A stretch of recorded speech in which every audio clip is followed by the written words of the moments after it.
sound now. First time going live on YouTube. Of course, you have to have one mistake, right? So thank you, Marcus and Cheryl, for being here. I appreciate you guys. So what is the most important thing that you do for self-care for you? I want to know.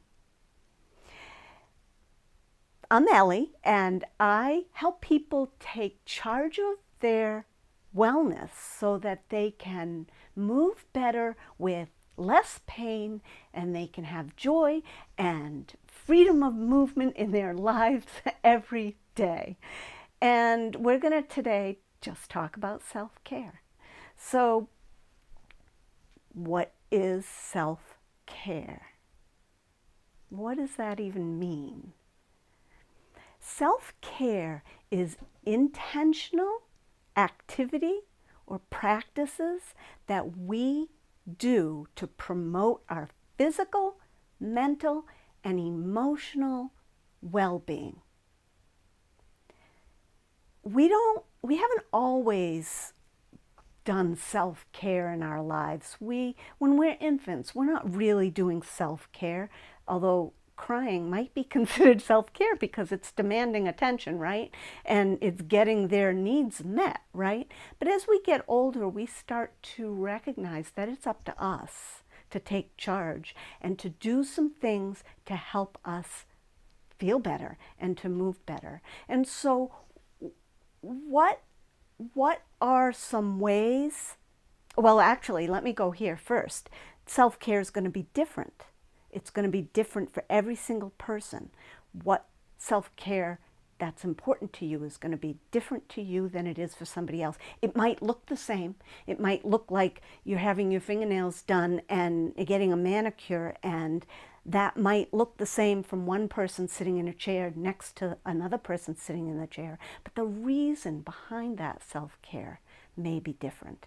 My daughter loves to do her nails. She's really intent on doing her nails, but it's not so much self-care physically of her nails that's important to her.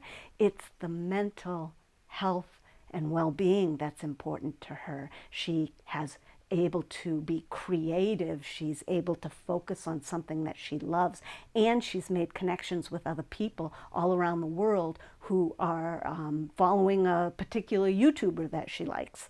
So self-care comes in all different kinds of packages.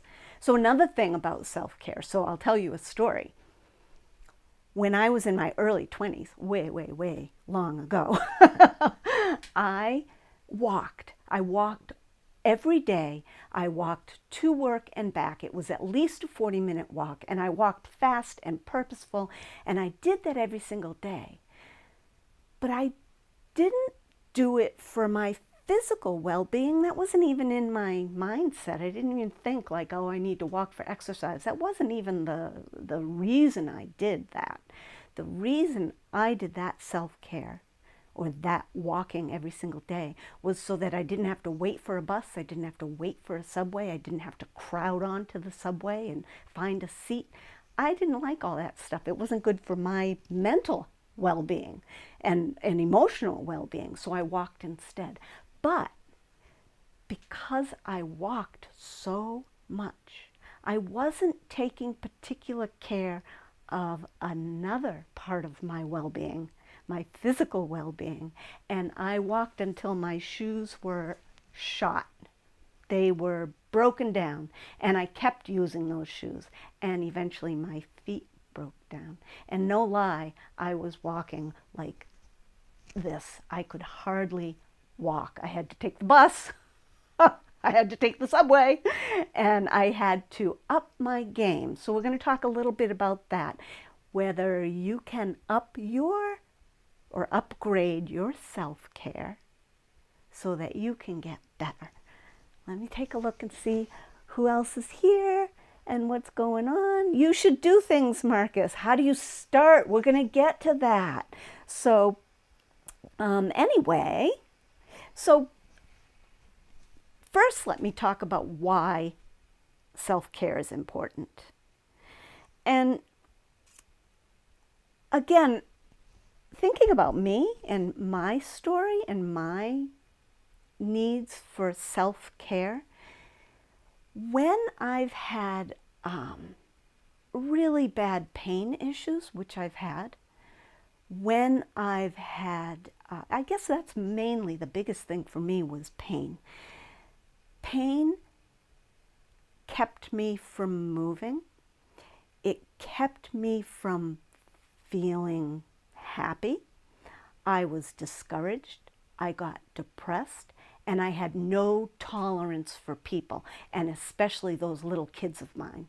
And I wasn't always the very nicest person. So I think when we take good care of ourselves and we feel better in our bodies, that we are kinder and more compassionate. And I think that if everybody had a self-care practice of their own, the world would be a kinder, better place. So that's sort of my goal. I feel better now than I did in my earlier years because I focus on it. I focus it. It's important. It's priority, and it should be priority for you too, because you can't, I had brain fog. I couldn't think. I couldn't, it affects everything in your life when you're not caring for yourself. And you can't really, honestly, do the best job of caring for your loved ones if you're not in the best place you can be for you. So it's really important, and I'm not talking about taking 2 hours a day for self-care, and that's a whole nother topic again. I'm talking 5 minutes, 15 minutes, pausing between activities that you're doing. Take a pause. Just breathe. That's self-care. Set your boundaries. That's self-care. So self-care comes in, let me check and see how people, has anybody written? Yeah, actually, Marcus, you're right. Our bodies, when there's pain in our bodies, it's oftentimes because we're not moving enough.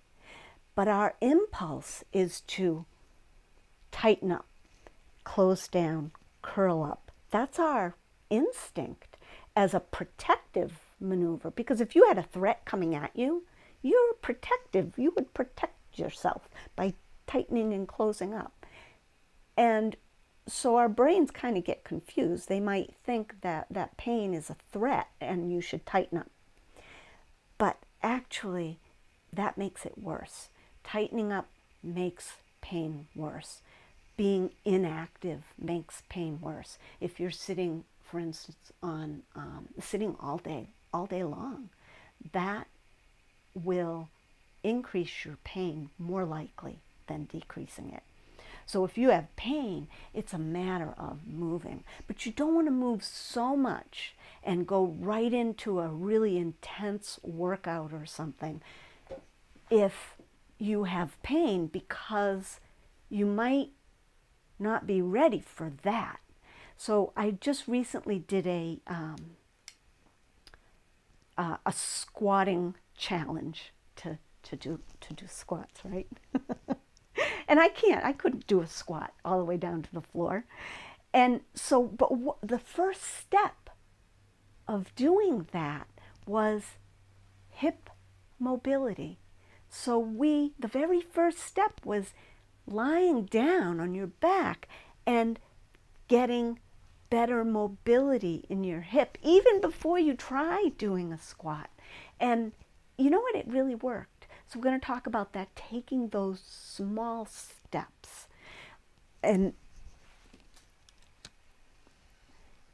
up your self-care. So Cheryl, I know that you do a lot of self-care. What's the most important thing to you? Can you identify the most important? All right, so now I'm going to go into how do you do it. All right, So this is for you, Marcus, right now. how do you upgrade? How do you start doing better self-care? So the first thing you have to do is identify what needs change. You might say everything, right? And I want it now. Change everything and I want it to change right now. It's not so easy like that. So you're going to take one thing, and it can be, so the three areas: physical, mental, and emotional. Which one is the one that's speaking to you saying, this needs a change? Pick that one. Identify one piece among that. So if it is physical, so for instance, physical self-care is about breathing better, getting enough oxygen in your brain and in all your tissues. It's about moving your body so that the fluids can move in your body. And the fluids in our body, they actually lost my train of thought there.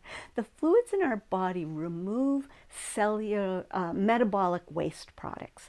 And if that fluids aren't moving, you got a clogged filtration system. So movement is really important. It doesn't have to be intense. It can just be moving a little bit. It could just be like allowing your arm, if your shoulders are tight, allowing your arms to swing back and forth. And reaching up, but it doesn't have to be like the biggest reach of all. It's just getting your body to move a little bit. Your physical change that you need or that you identify might be about sleep, because how can you move more throughout your day if you're not sleeping, if you're not getting enough energy because you haven't slept well? So if that's the thing that needs to change, focus on that. Don't try to do all of it all at once. It's too much. But if you pick away at the little things, you can even write yourself a little chart, right? And you say, okay, physical, I want this, this, this, this, and this. But what's the one thing that you can do today? The one change that you can make today. So first you identify what that is, whether it's physical, emotional, mental health and self-care. Learn something new every day. Read a book. There's all kinds of being creative. Start a new hobby, even if it's just 10 minutes a day. Start something new. Get your brain to activate and be a part of your life. So pick one out of those things, because what's going to happen is the one you pick is going to slide into the other areas. So if you pick sleep, for instance, that's going to help you physically, but it's also going to help you mentally, and it's also going to help you emotionally. So all of those things will connect. So pick one. Then the next thing is you're going to take the steps to make that change. So if, for instance, it's your nutrition, you want to change your nutrition. You want to get better nutrition. And you know what? Adding things is better than subtracting things. So rather than saying, I'm going to stop doing sugar, I'm going to stop doing this, and don't do that.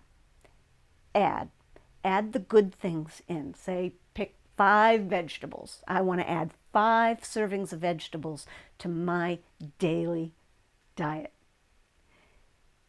Go out, buy those 5 vegetables or more, and just start incorporating that into your diet. If so that would be a way to make a change in your nutrition for your self-care of your physical body. And it also will help your mental and your emotional as well. So one is to identify what is the thing going to be. 2 is, you can even write these down. What are the steps you're going to take? Even just take one step. Go to the store, buy those vegetables. Then the third step is you're going to commit. You're going to say, I am doing this. Boom. I'm going to do 1 squat every day. I'm going to do 5 vegetables every day. I'm going to do, let's see, I'm going to read a book once a month. I'm going to set a boundary. You know, setting boundaries is a huge self-care thing. There are so many self-care things, so I will get to those as I go along on my journey here in YouTube land. But just pick something and do it and commit to it. Commit to it for 1 day, or commit to it for 3 days, or maybe you would commit to it to 10 days or 30 days, kind of like doing live every day for 30 days. You're going to commit to it. Get an accountability partner. Ask somebody to help you. Tell somebody you're going to do this and make this change. And that will help you to actually do it. But do what's reasonable and that you're able to do. Because if you pick something really big and then you're not able to do it, then you've got like success and I'm not blah, blah, blah, blah, blah, right? So always make sure that the things are reasonable that you are making a change about. All right, so Cheryl, you get movement every day. That's fantastic, and I knew that about you.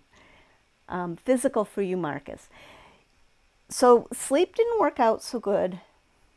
Maybe you should focus on movement for now. I kind of want to challenge you to look at that sleep issue again. Because I think sometimes we give up on something when it's not easy, right?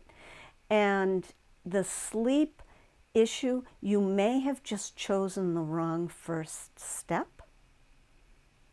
You might need, so here, there was a time where I was trying to make a change in my morning routine.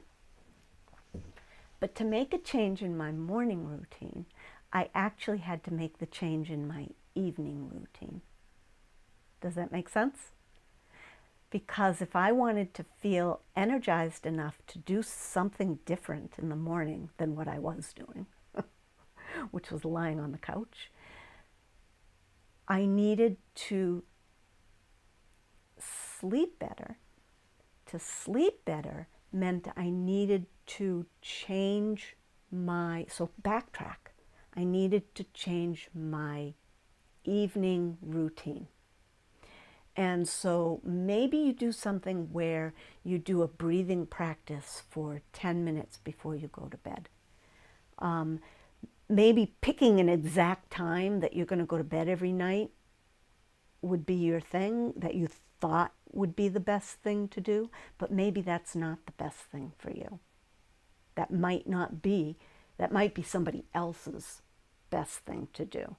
So you really have to, and this is the taking charge part, you have to go in here, right in yourself, and think, what's important to me?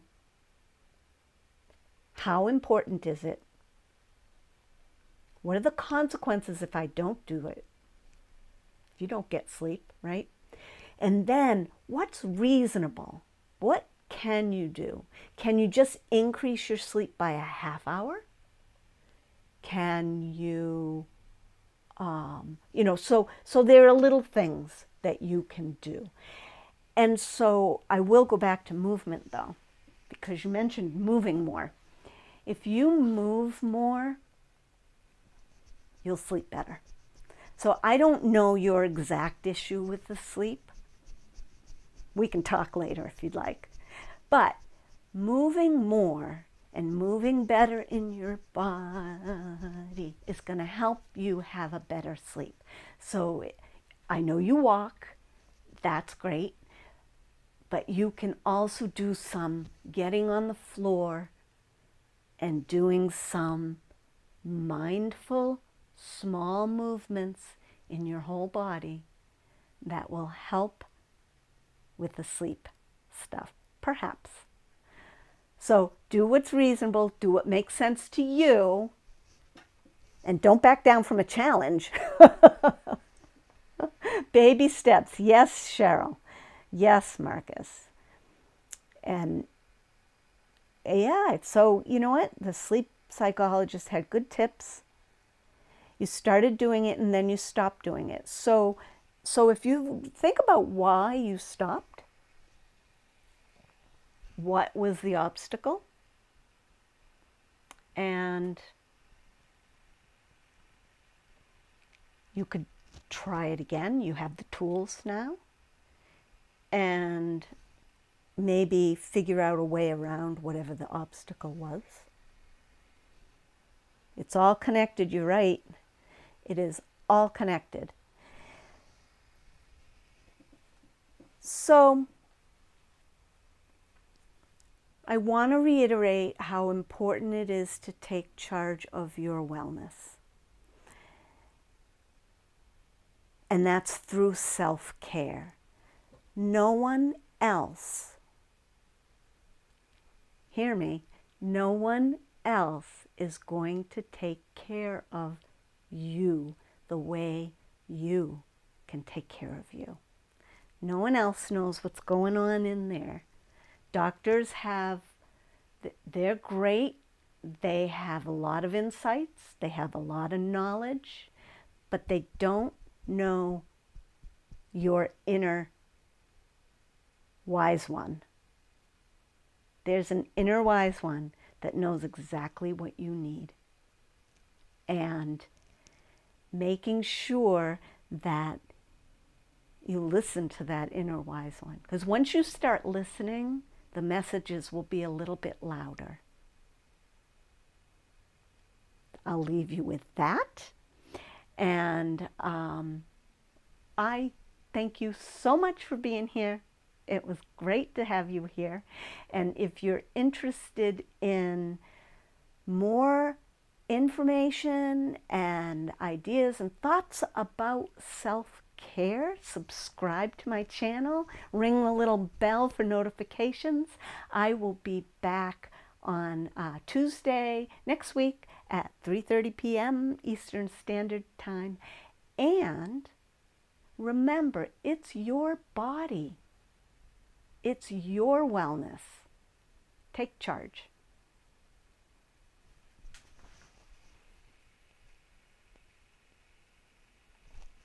Bye.